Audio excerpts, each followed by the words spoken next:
You know that feeling when you walk into a building, maybe the size you're thinking of buying, or a prospective new headquarters for your company? Oh, yeah, that instant pull. Right.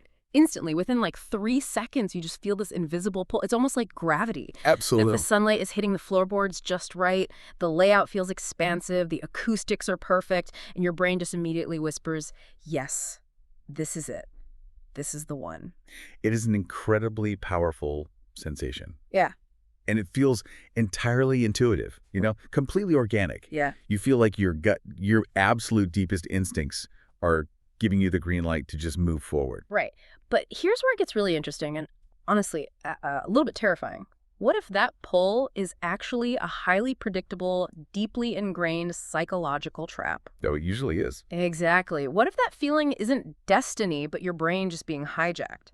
So today, we are decoding those exact traps by looking at the invisible mechanics of real estate psychology. That is exactly the illusion we are shattering today. We tend to think of real estate as this purely rational left brain game, numbers, spreadsheets, cap rates, square footage. Yield curves. Exactly, yield curves. But the reality is that property markets are overwhelmingly driven by ancient psychological forces. And to figure out exactly how those forces work, you and I actually just finished reading the physical copy of an absolutely brilliant new release. We did such a good read. It's called Psychology of Residential and Commercial Real Estate by Willem Tait. I have my copy right here, and it's utterly destroyed by sticky notes and highlighters. Mine too. It's a gold mine. So today's deep dive is essentially an audio masterclass for you, the listener. We are going on a mission to extract the core business strategies and actionable growth insights from this book. Exactly. And by tuning into this conversation and obviously reading the book for yourself, you are going to gain a really profound understanding of the invisible forces driving property markets. It's a total paradigm shift. It really is. You will learn how to master your own cognitive biases, and you'll recognize the exact psychological pitfalls that buyers, sellers, landlords, and even massive institutional investors fall into every single day. Okay, so let's unpack this. Before we get into the heavy neurobiology and the market psychology, we really have to talk about the mind behind the framework. For sure. Because what makes Willem Tait's perspective so unique isn't just his behavioral science background. It's that he has spent over 30 years in the actual trenches of real estate finance. Yeah, he's seen it all firsthand. Right. So when he breaks down a commercial deal, he's looking at it from both the spreadsheet angle and the human behavioral angle. I mean, he is a true multi-hyphenate. He really is. An established international author with a massive portfolio of books. Plus, he's a highly sought-after consultant, mentor, coach, and public speaker. Yeah, his global footprint is just massive. Yeah. And that's precisely because his insights aren't just confined to the quirks of one local market. He's identifying universal human behaviors here. Exactly. And because of that widespread demand, you can find his books globally at all the major retailers. Pretty much everywhere, right? Yeah, everywhere. Whether you prefer to shop at Amazon, Apple Books, Walmart, Barnes & Noble, Bowl.com, or Waterstones, this specific title is readily available to you. And I actually want to jump in right here to share a fantastic pro tip with you. Oh, the library hack. Yes. Yes. If you are insanely curious, but, maybe you don't want to buy the book right this exact second, just ask your librarian. It's such a good resource. It's amazing. You can check library apps like Overdrive, Libby, Hoopla, or Odilo. If you request it, the book might be completely free through your local library system. It's just a phenomenal way to access this high-level knowledge totally risk-free. That is a great strategy. And the knowledge inside is something you will definitely want to access because in his book, Tait takes us on this fascinating journey through the entire life cycle of a transaction. So let's take that journey. Let's look at how the brain actually processes a deal. Let's do it. We start at the initial encounter. In his book, Tait explores the concept of perception bias. I mean, we are visually driven creatures, right? Oh, hugely. Visual processing takes up a massive amount of our cerebral cortex. Right. So when we see a sleek, stunning glass facade on a commercial high-rise, our brain just automatically equates that aesthetic beauty with functional superiority. Precisely. Tait details in this book how aesthetics routinely overpower functionality. Because that first visual impression is so overwhelmingly positive, the brain basically takes a shortcut. Ah, the halo effect. Exactly, the halo effect kicks in. The prospective tenant will subconsciously overlook massive functional red flags. Like what?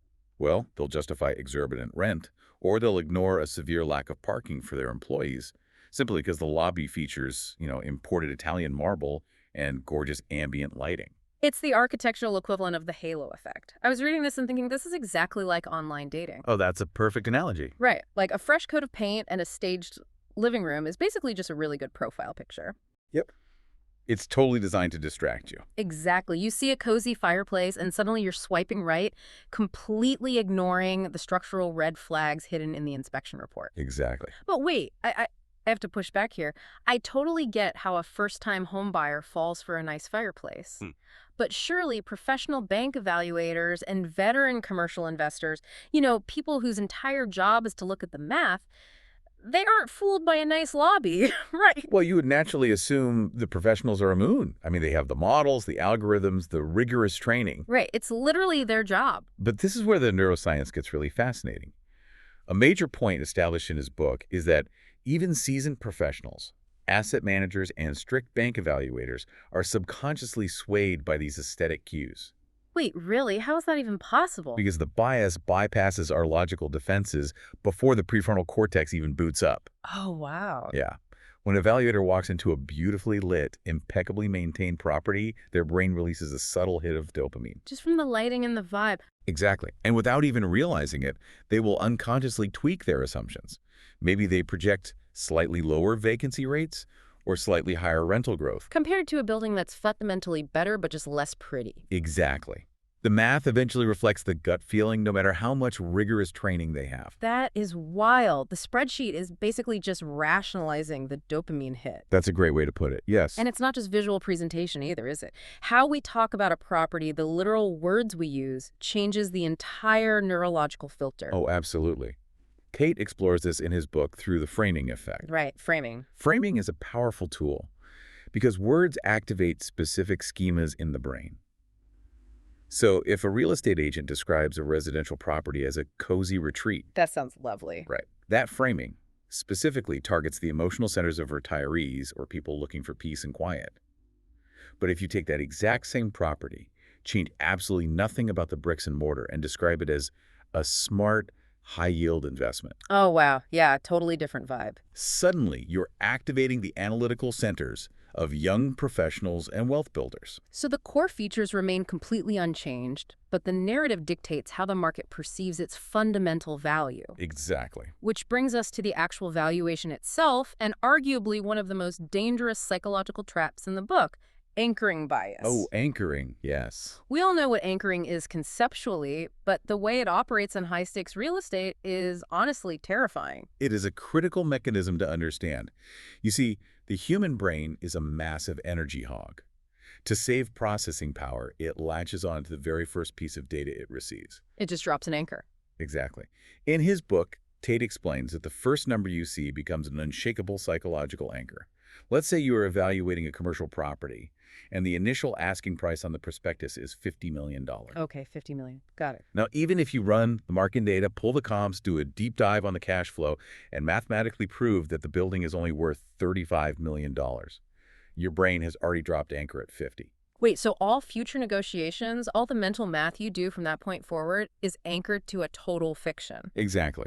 You might negotiate the seller down to $42 million and feel like an absolute genius. Right, you're like, I just saved $8 million. Exactly.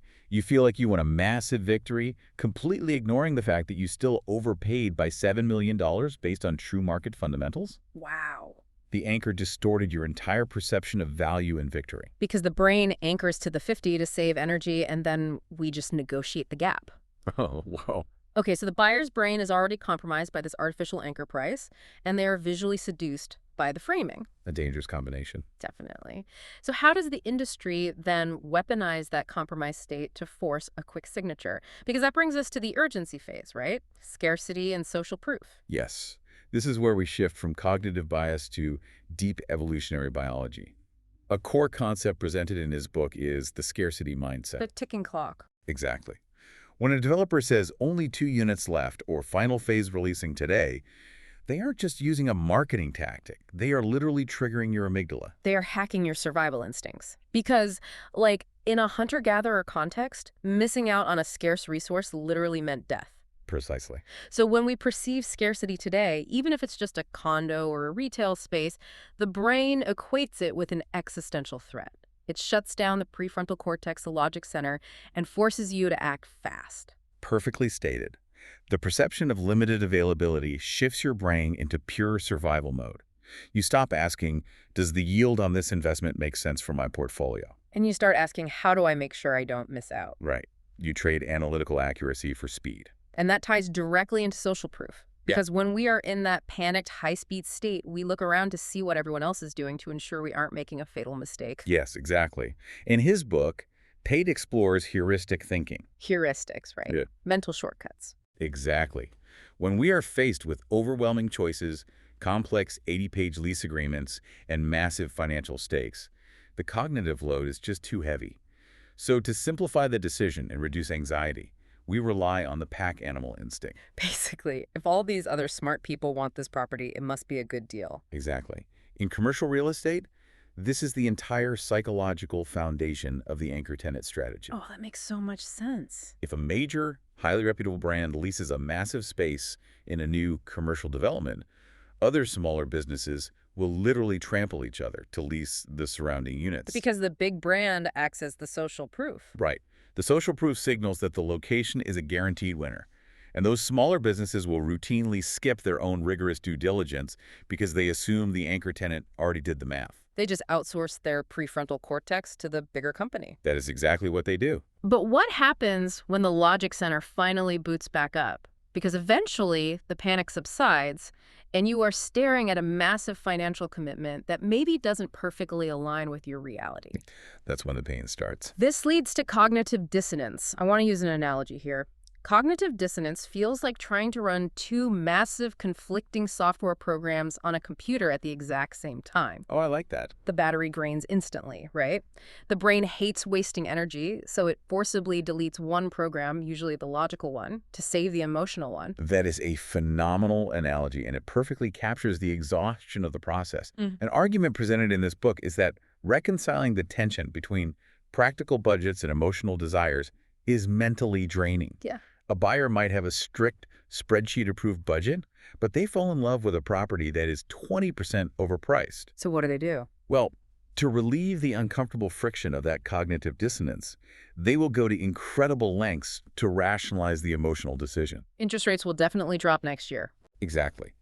Or they'll convince themselves they'll magically get a massive bonus at work to cover the difference. They basically rewrite their own financial reality to protect the emotional choice. That's incredible. Okay, so let's say you survive the heat of the deal.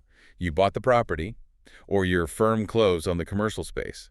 The keys are in your hand. The deal is done. The psychology doesn't just evaporate once the ink is dry, does it? Oh, not at all. In fact, a whole new ecosystem of biases takes root. Of course it does. Once you own a property, a phenomenon detailed in his book called the endowment effect takes over. Simply put, human beings are wired to overvalue things the very moment they take ownership of them. Because it becomes an extension of our identity. Exactly. A residential seller genuinely believes their home is worth way above market value because it holds their memories. But it happens in commercial real estate, too. Well, a founder might overvalue an aging warehouse simply because it was the site of their first big business success. They priced the property based on internal sentimental value, which completely alienates objective buyers and stalls market fluidity. And this leads right into the sunk cost fallacy. Now, we all know the basic concept of the sunk cost fallacy, throwing good money after bad. But I actually want to push back on how we apply this. Okay, go ahead. In commercial development, you sometimes do have to weather a terrible market cycle. You have to push through supply chain issues and interest rate hikes to finish a project. So how do we distinguish between genuine entrepreneurial grit and a destructive sunk cost fallacy? That is the million-dollar question in real estate development. The distinction Tait makes in his book centers on the direction of your focus. The direction of your focus. Yes. Grit is forward-looking. You continue investing because the future market fundamentals and the projected yield still justify the effort, despite current hardships. The sunk cost fallacy, on the other hand, is entirely backward-looking. Ah, you continue investing solely because of what you've already spent. Yes. You refuse to pull the plug because admitting defeat means accepting the loss of the capital you've already burned. Right. In his book, Tait shows how this destroys commercial syndications and institutional investments. It's not just a homeowner refusing to sell because they overpaid for custom tile. It's much bigger than that. Huge! It's institutional investors hiding bad tranches of debt, or developers pouring tens of millions into a failing retail project where consumer demand has permanently vanished, simply because admitting the sunk cost would trigger a massive shareholder sell-off. Or, damage their ego. So the ego protects the sunk cost, which destroys the future capital. It's brutal. Very brutal. But even when things go perfect, even when you buy the right property at the right price, there is still a psychological trap waiting for you. Hedonic adaptation. Ah, yes. This concept blew my mind because it speaks to the fundamental baseline of human happiness. It is perhaps the most profound psychological reality of homeownership and commercial leasing. We adapt.